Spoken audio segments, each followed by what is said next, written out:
तो कैसे हो भाई लोग, यहाँ पे बाइनेंस को लेकर एक बड़ी न्यूज़ आ गई है। खासकर बाइनेंस में ये काफ़ी उम्मीद थी क्योंकि बाइनेंस अभी काफ़ी डाउन जा रहा है। जब बाइनेंस के सीईओ और यूएस की गवर्नमेंट में जब यहाँ पे हुआ था, पेनल्टी देना पड़ा था, इनको रिजाइन करना पड़ा था, तो इनकी सुनवाई होने वाली थी, लेकिन ये डेट को पुश कर दिया गया है और खासकर काफ़ी इंपैक्ट डाल दिया क्योंकि काफ़ी सारे जो ग्लोबल यूजर्स हैं बाइनेंस के, वो उस चीज़ को नोटिस करते हैं, बाइनेंस को डेटा को ट्रैक करते हैं और एक्सचेंज के लिए काफ़ी इंपॉर्टेंट हो जाता है।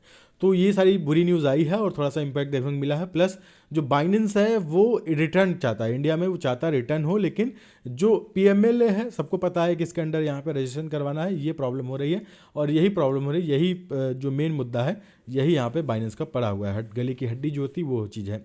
अब बाइनेंस, ऐसी उम्मीद है कि बाइनेंस इंडिया आएगा क्योंकि मैंने बहुत सारी वीडियोज़ देखी, आर्टिकल पढ़े, तो ऐसी उम्मीदें हैं कि बाइनेंस इंडिया आ सकता है। लेकिन यहाँ पे मेन प्रॉब्लम ये है कि बाइनेंस जो है वो क्लियर कर दिया है कि वो डेटा नहीं शेयर करना चाहता, इसीलिए इशू हो रहा है। क्योंकि जो बाइनेंस है अपने यूजर्स का काफ़ी ध्यान रखता है और अगर डेटा शेयर करता है तो भारी भरकम टैक्स देना पड़ेगा, जो कि इंडियंस खुद नहीं चाहते। इंडियन टैक्स देना चाहते हैं लेकिन फ्लैट 30% टैक्स एक प्रॉब्लम बन रहा है। आई होप इंडियन गवर्नमेंट इस चीज़ को क्लियर करे।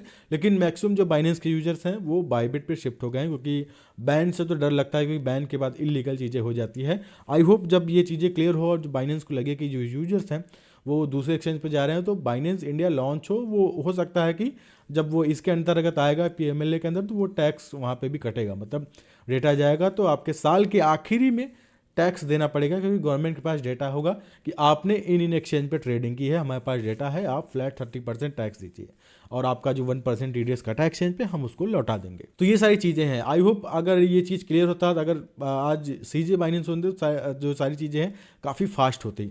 अब यहाँ पे आरबीआई की तरफ से एक आया है, सबको पता है जो आरबीआई की डिजिटल करेंसी है काफ़ी हाइप था और एक टाइम पे बहुत सारा यहाँ पे मामला उठा था डिजिटल करेंसी को लेके कि आप यहाँ पे क्रिप्टो को क्लियर नहीं कर रहे हैं, क्रिप्टो में रेगुलेशन नहीं ला रहे हैं, हैवी टैक्स काट रहे हैं, लेकिन आप अपना खुद का डिजिटल क्रिप्टो यहाँ पे डिजिटल करेंसी लॉन्च कर रहे हैं और आप क्रिप्टो को यहाँ पे क्लियर नहीं दे रहे हैं। तो आई होप जो होने वाला है, ये जो चुनाव होने वाला है उसमें सारी चीज़ क्लियर हो। चुनाव होगा तो बजट, मेन चुनाव में इसलिए बोल रहा हूँ क्योंकि चाहे बीजेपी जीते, चाहे कांग्रेस, चाहे अदर पार्टी, तो जो बजट होगा उसमें क्लियर होगा कि इस बजट में क्रिप्टो को लेकर क्या आ सकता है।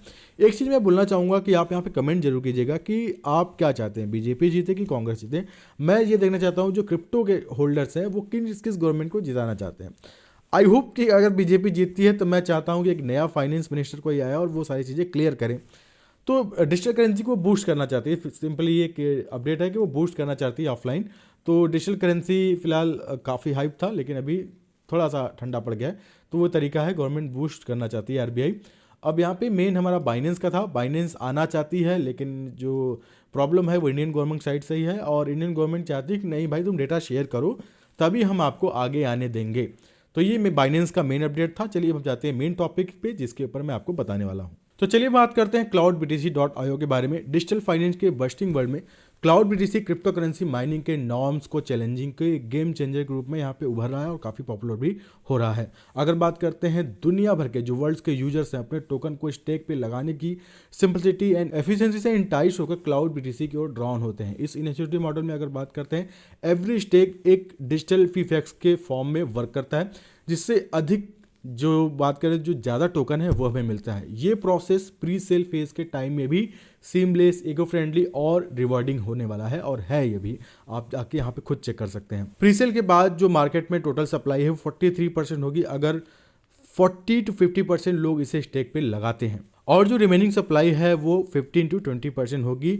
यहाँ पे अगर बता दें तो 20+ टियर 1 और टियर 2 एक्सचेंजेस पे लिस्टिंग होने वाली है और यहाँ पे आप इनकी वेबसाइट पे आएंगे आपको ये लिस्ट मिल जाएगी कि किन एक्सचेंज पे लिस्ट होगी। और अगर हम इसकी सप्लाई की बात करते हैं तो इसकी सप्लाई बहुत लिमिटेड होने वाली है और यही रीज़न है जो काफ़ी हाई है, क्योंकि अगर लिमिटेड सप्लाई है 20+ टियर 1 टियर 2 एक्सचेंजेस पे लिस्टेड होगा तो इसका प्राइस रॉकेट के जैसा बढ़ भी सकता है। अब यहाँ पे सबको पता है जो बिटकॉइन ETF हो गया इसका हाइप है और अभी भी हाइप है। ऑर्डिनेंस जो हो गया BRC के बारे में सब जानते हैं और हाविंग भी है। तो ये जो पूरा फेज होने वाला है इसमें जो क्लाउड बीटीसी है ये भी एम करेगा और इस हाइप की वजह से इसको भी प्रॉफिट मिलने वाला है और ये भी अपना मार्केट में प्लेस बनाएगा। अब यहाँ पे बात करें जिनकी टीम है अमेजिंग स्ट्रेटजी के साथ आए हैं, जैसा कि बताया कि जो टियर 1 टियर 2 जो एक्सचेंजेस हैं उन पर लिस्ट होगा और ये पहली बार ऐसा किसी प्रोजेक्ट के साथ होना जा रहा है। अब अगर हम प्रीसेल की बात करते हैं तो 14 फरवरी को प्रीसेल है। आप अगर आज वीडियो देख रहे हैं टाइम यहाँ पे चल रहा है और ये टाइम आप देख सकते हैं, प्रीसेल यहाँ पे है 14 फरवरी है, आज ही के दिन प्रीसेल होने वाला है। अब यहाँ पे जो एक इम्पॉर्टेंट चीज़ है जो एयर ड्रॉप कम्युनिटी है वो भी चाहती है कि कुछ कुछ न्यू टोकन आता है एयर ड्रॉप मिले, तो $20,000 के बराबर यहाँ पे एयर ड्रॉप होगा, जो डिवाइडेड होगा, जो पहले 400 प्रीसेल बायर्स होंगे उनमें ये डिवाइड हो जाएगा। तो अगर आप नहीं किया है तो आप ज्वाइन कर सकते हैं। इन्होंने क्या किया है, 20,000 का एयर ड्रॉप यहाँ पे लॉन्च कर दिया है। अब जो 400 मतलब जो 400 लोग पहले आएंगे उनको ये बांट दिया जाएगा। अब जैसा कि मैंने बताया था कि जो सप्लाई है लिमिटेड है, तो सप्लाई मैं बता दूं यहाँ पे 10 बिलियन यहाँ पे सप्लाई होने वाली है, जो कि बहुत लिमिटेड सप्लाई है।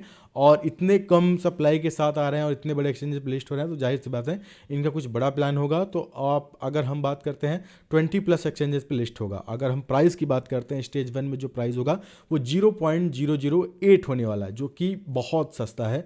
और अगर मैं बात करूं, अगर जो इस प्राइस में मिल रहा है, स्टेज 1 में जो प्राइस मिल रहा है वो ग्रो होता है, वो $5 $10 भी जा सकता है, जो कि बड़े एक्सचेंज पे लिस्टिंग होगा इनका। आफ्टर लिस्टिंग जो बिग एक्सचेंजेस हैं उन पे जब लिस्ट होगा इसका प्राइस जाएगा।